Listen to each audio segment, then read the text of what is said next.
Okay, next we move on to, I think it's third part of the course.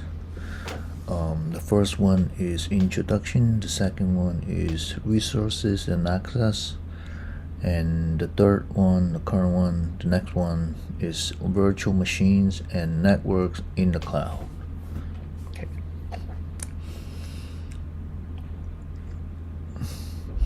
In this section of the course, we are going to explore how Google Compute Engine works with the focus of virtual networking. Many users start with the Google Cloud by defining their own virtual private cloud inside their first Google Cloud project, or by starting with default virtual private cloud. So what is virtual private cloud? A virtual private cloud, or VPC, is a secure individual private cloud computing model hosted within the public cloud like Google Cloud. On a VPC, customers can run code, store data, host websites, and do anything else they could do in the ordinary private cloud. But this private cloud is hosted remotely by a public cloud provider. This means that VPCs combine the scalability and convenience of public cloud computing with the data isolation of private cloud computing. VPC networks connect Google Cloud resources to each other and to the Internet. This includes segmenting networks, using firewall rules to restrict access to instances, and creating static routes to forward traffic to a specific destination. Here's something that tends to surprise a lot of new Google Cloud users. Google VPC networks are global. They can also have subnets, which is segmented piece of the large network in any Google Cloud region worldwide. Subnets can span the zones that make up a region. This architecture makes it easy to define network layouts with global scope. Resources can even be in different zones on the same subnet. The size of subnet can be increased by expanding the range of IP addresses allocated to it, and doing so won't affect virtual machines that are already configured. For example, let's take a VPC network named VPC1 that has two subnets defined at Asia East 1 and US East 1 region.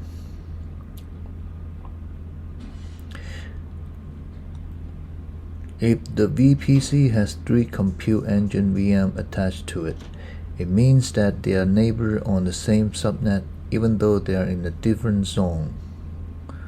This capability can be used to build solutions that are resilient to disruptions yet retain a simple network layout.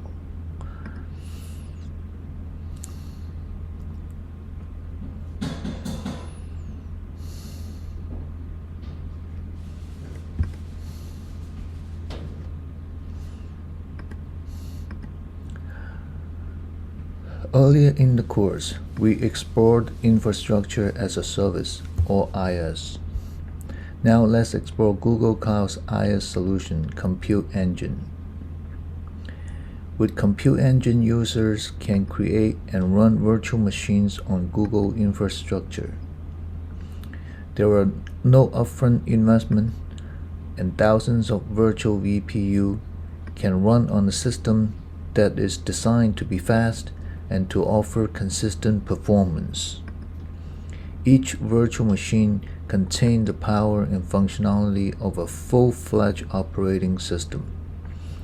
This means the virtual machine can be configured much like a physical server by specifying the amount of CPU power and memory needed, the amount of type of storage needed, and the operating system. A virtual machine instance can be created via the Google Cloud Console, which is web-based, tools to manage Google Cloud project and resources, the Google Cloud CLI, or the Compute Engine API. The instance can run Linux and Windows Server images provided by Google or any customized version of these images. You can also build and run images of other operating systems and flexibly reconfigure virtual machines. A quick way to get started with Google Cloud is through the Cloud Marketplace, which offers solutions from both Google and third-party vendors.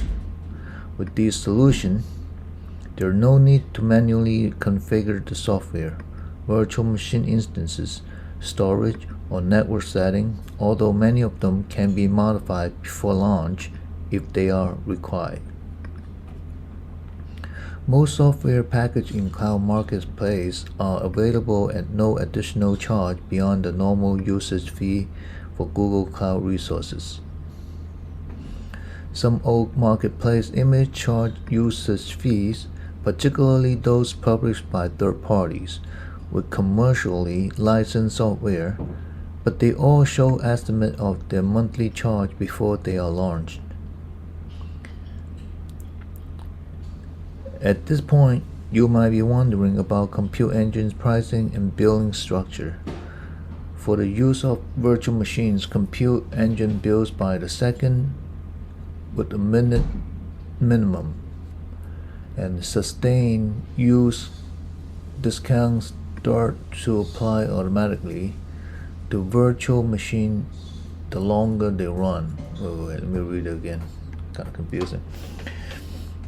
For the use of virtual machines, Compute Engine bills by the second with a 1 minute minimum, with 60-second minimum, and sustained use discount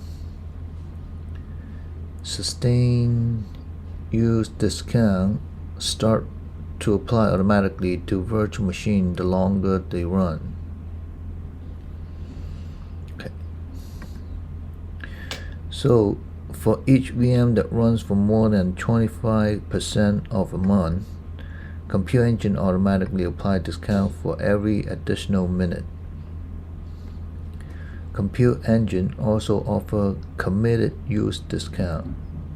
This means that for stable and predictable workloads, a specific amount of vCPUs and memory can be purchased for up to a 57% discount off of normal prices in return for committing to a usage term of 1 year or 3 years.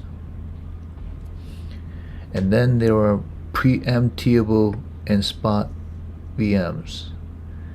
And then there are preemptible and spot VM. Let's say you have a workload that doesn't require a human to sit and wait for it to finish, such as a batch job analyzing a large data set. You can save money, in some cases up to 90%, by choosing a preemptible or spot VM to run the job. Let's review that again. Let's say you have a workload that doesn't require a human to sit and wait for it to finish, such as batch job analyzing large data set. You can save money, in some cases up to 90%, by choosing preemptible or spot VM to run the job.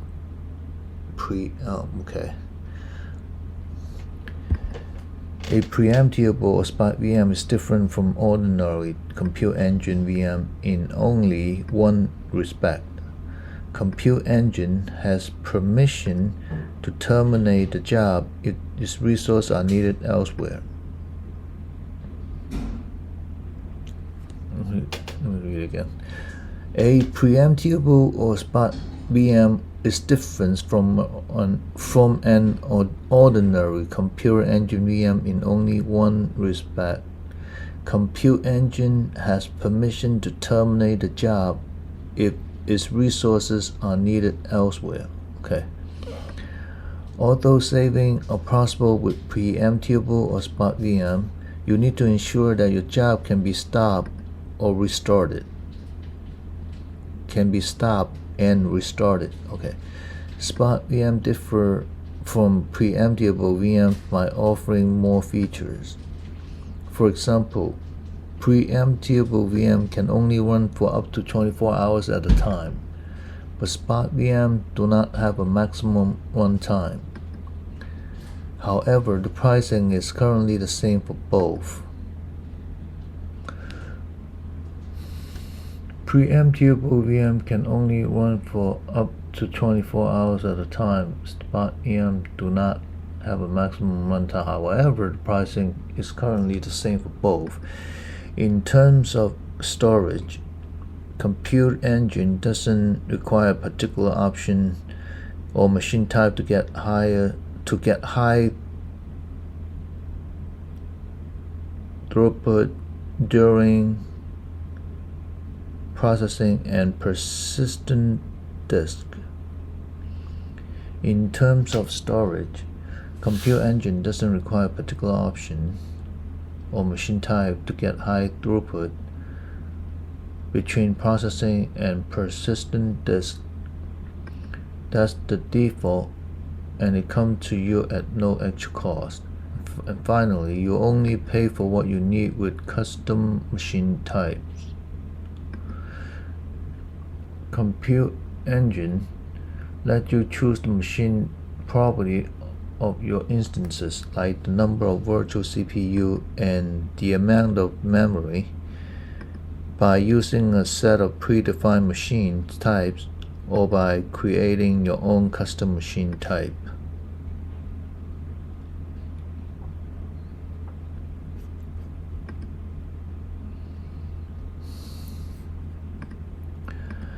As we have just seen, with Compute Engine, you can choose the most appropriate machine properties for your instance, like the number of virtual CPUs and the amount of memory, by using a set of predefined machine type or by creating custom machine types.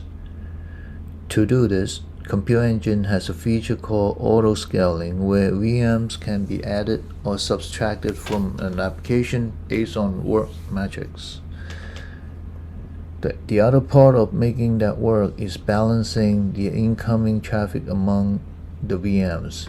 Google VPC supports several different kinds of load balancing, which we'll explore shortly. With Compute Engine, you can in fact configure every large VM, which are great for workload, such as in-memory databases and CPU-intensive analytic, but most Google Cloud customers start off with scaling out, not up. The maximum number of CPUs per VM is tied to its machine family and is also contained by the quota available to the user, which is zone dependent. Specification for current available machine type can be found at cloud.google.com/compute/docs/machine types.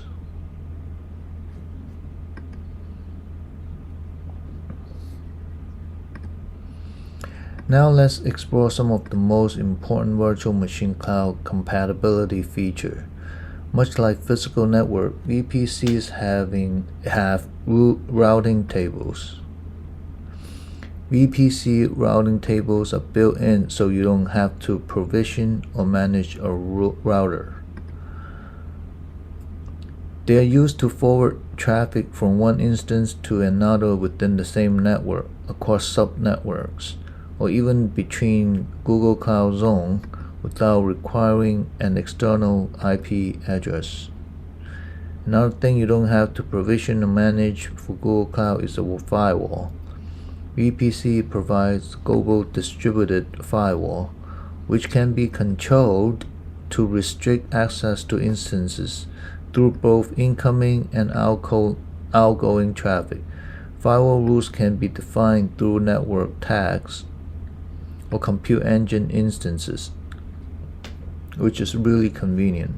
For example, you can tag all your web server with, say, web, and write a firewall rule saying that traffic on port 80 or 443 is allowed into all VM with the web tag, no matter what their IP address happens to be.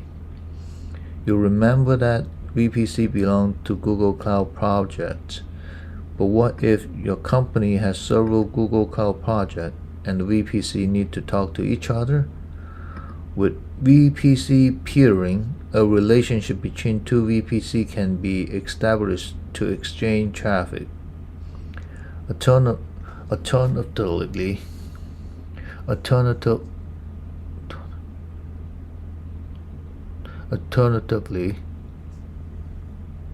to use the full power of identity access management, IAM, to control who and what in one project can interact with VPC in another. You can configure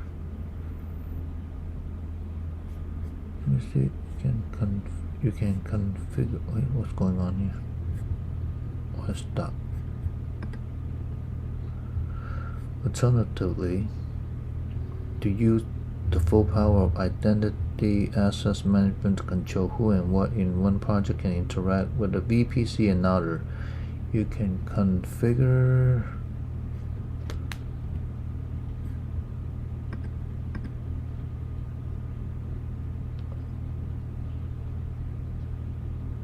okay, that's weird.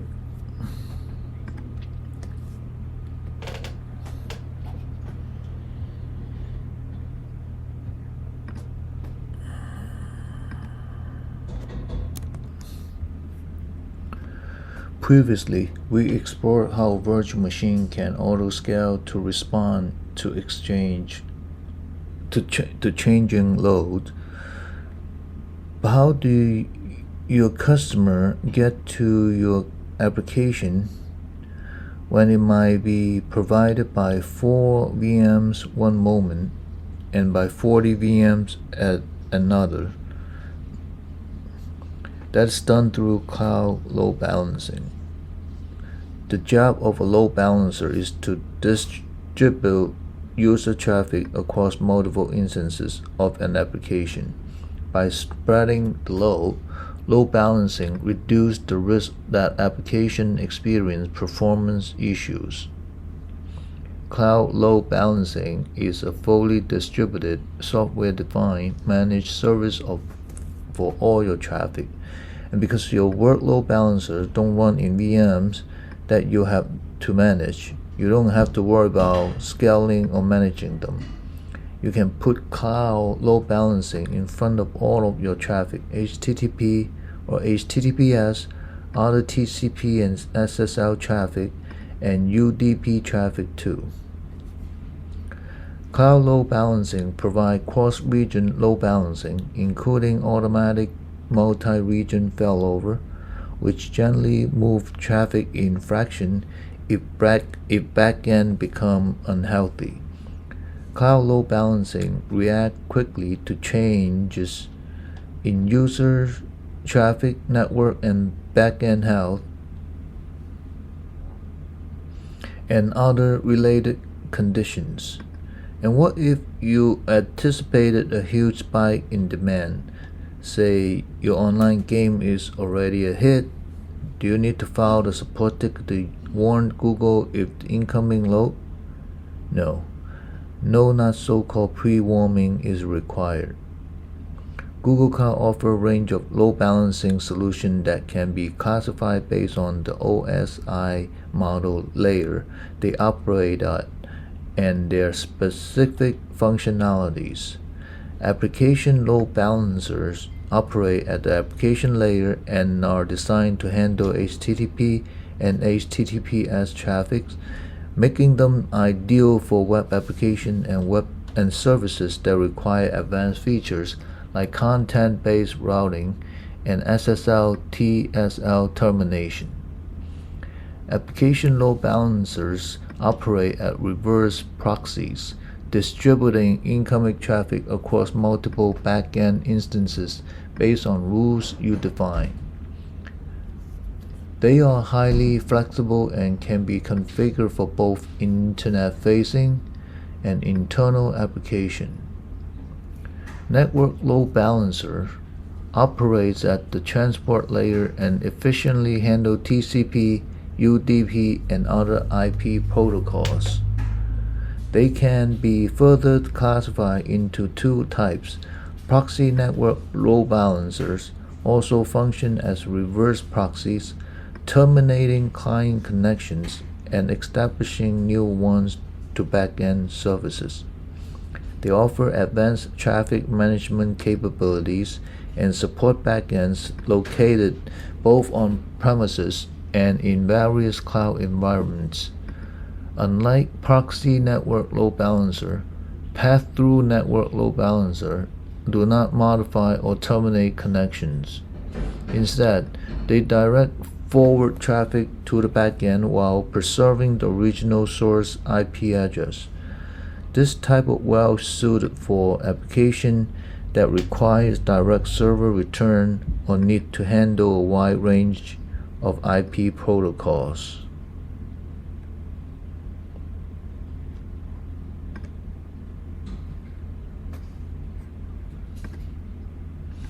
One of the most famous free Google services is 8.8.8.a, which provides a public domain name service to the world.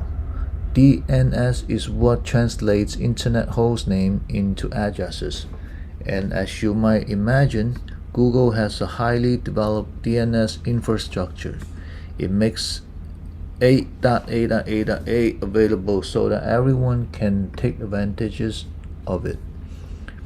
But what about the internet host names and addresses of applications built in Google Cloud? Google Cloud offers Cloud DNS to help the world find them. It is managed DNS service that runs on the same infrastructure as Google. It has low latency and high availability, and it is a cost-effective way to make your applications and services available to your users. The DNS information you publish is served from redundant locations around the world. Cloud DNS is also programmable.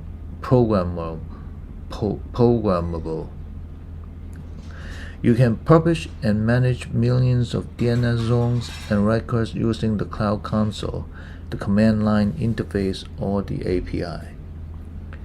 Google also have a global system of edge cachers. Edge caching refers to the use of caching servers to store content closer to end users. You can use this system to accelerate content delivery in your application by using Cloud CDN, Content Delivery Network. This means your customer will experience lower network latency.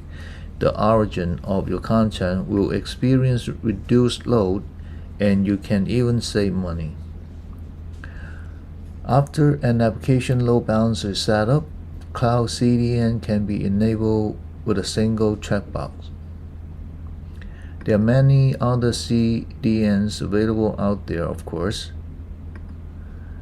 If you are already using one, chances are it's part of the Google Cloud CDN Interconnect Partner Program, and you can continue to use it.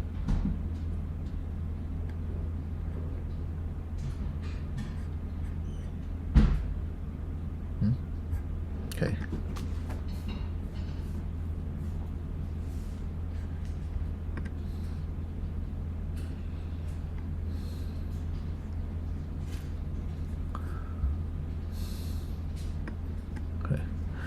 Many Google Cloud customers want to connect their Google virtual private cloud networks to other networks in their system, such as on-premises network and networks in other cloud.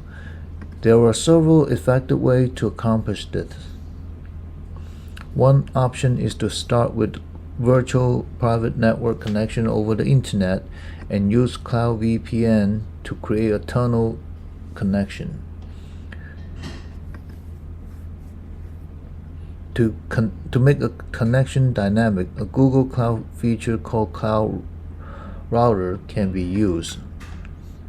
cloud router let other network and Google VPC exchange route information over the VPN using the broader gateway protocol. Using this method, if you add a new subnet to your Google VPC, your on-premises network will automatically get route to it. By using the internet and connect network isn't always a bad option for everyone, either because of security concern or because of bandwidth reliability. So a second option is to consider peering with Google using direct peering. Peering means putting a router on the same public data center as a Google point of presence and using it to exchange traffic between networks. Google has more than 100 point of presence around the world. Customers who aren't already in point of presence can work with a partner in the carrier peering program to get connected. Carrier peering gives you direct access from your on-premises network through the service provider network to Google Workspace and to Carrier peering gives you direct access from your on-premises network through a service provider's network to Google Workspace and to Google Cloud product that can be exposed through one or more public IP addresses. One downside of peering, though, is that it isn't covered by Google service level agreement. If getting the highest uptime for interconnect is important, using dedicated interconnect would be a good solution. The option allows for one or more direct private connection to Google.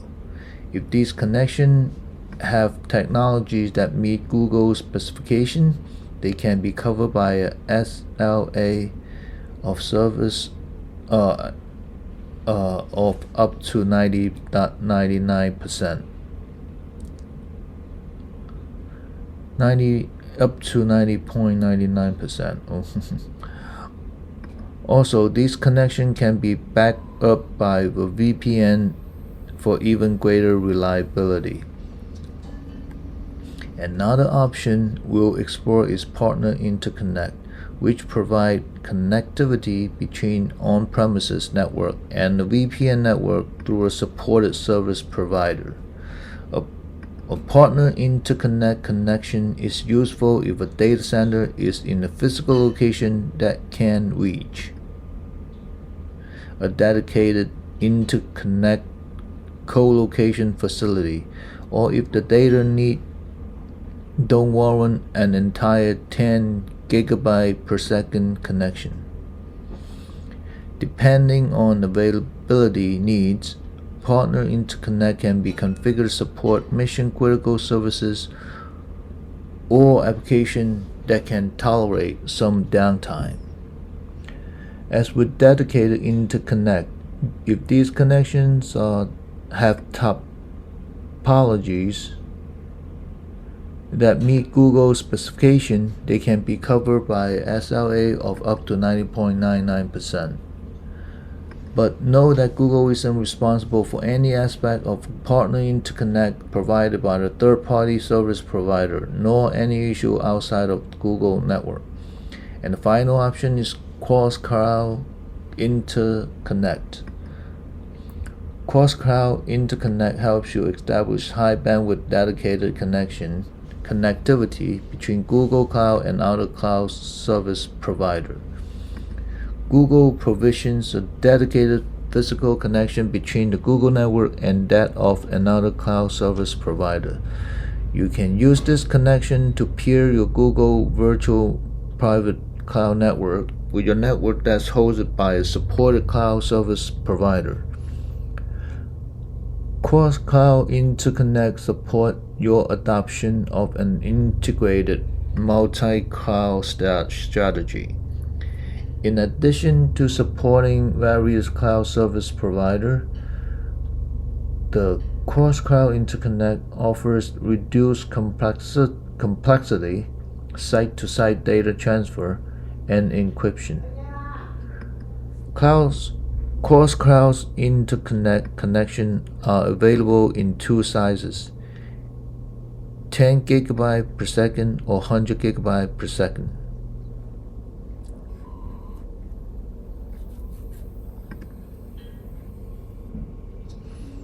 Okay, next is to another lab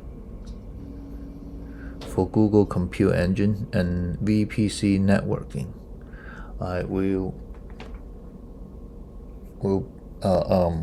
We'll do this in another video. Take a short break here.